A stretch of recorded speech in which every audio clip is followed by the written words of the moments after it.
Hi, I'm Courtney Fisher, and today starts Mental Health Awareness Month here in the United States of America. And each day this month, I will do brief videos on my mental health journey. Today, I'm going to talk about being late diagnosed with mental health issues, the mental health issues I was diagnosed late with, and the effects it had on me both growing up and after being diagnosed. So, growing up, I'm the youngest of 3 kids, and I noticed my siblings being afraid of fireworks, thunderstorms, and other loud noises by a certain age.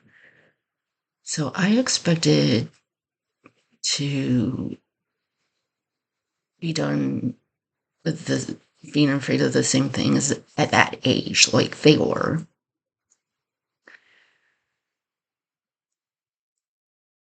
And I was still afraid at that age and beyond that age, as well as afraid of wind.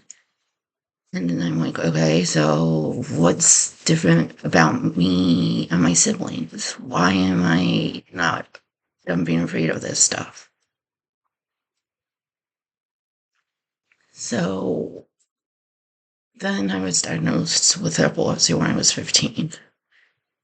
And that added a new layer of mental health. But see, back then in the 90s and early 2000s, it wasn't as big a thing to talk about mental health as it is now.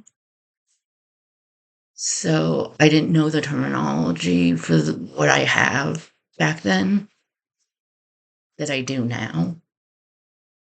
Um, so, anyways, with the epilepsy diagnosis, I noticed that I was feeling down a lot and also being on edge and unable to fall asleep easily. Um, and that went on for years until I got diagnosed in September of 2021 with anxiety, PTSD, and depression.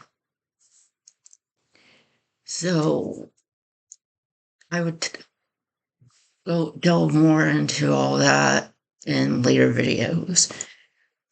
But I knew for sure that something was wrong growing up. Like I said, I just didn't know what. And that affected me more than finally getting the diagnoses because I had no idea that I could have gone to get diagnosed.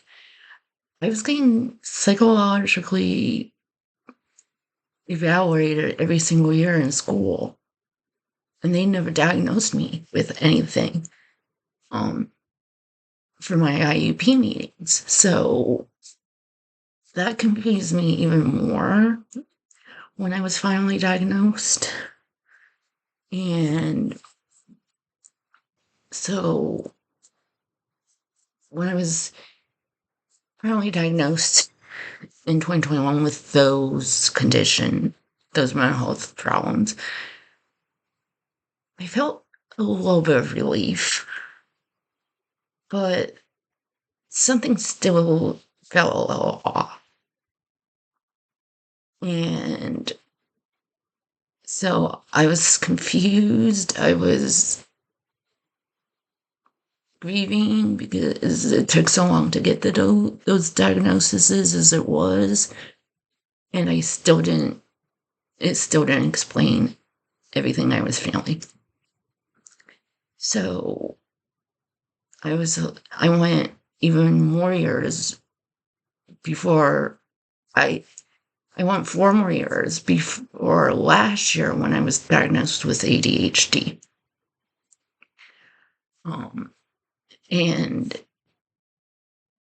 looking back now, I remember having issues sitting still for haircuts, and I didn't I forced myself to sit still in school and in other places because I knew I had to.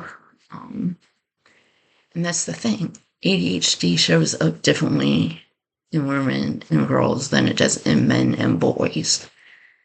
And that needs to be talked about some more. And there are videos about that here on YouTube. Um, that's it for today. If you have any questions, just ask me. You can reach me on Facebook or on here on YouTube or Instagram. Thanks, and talk to you tomorrow. Bye.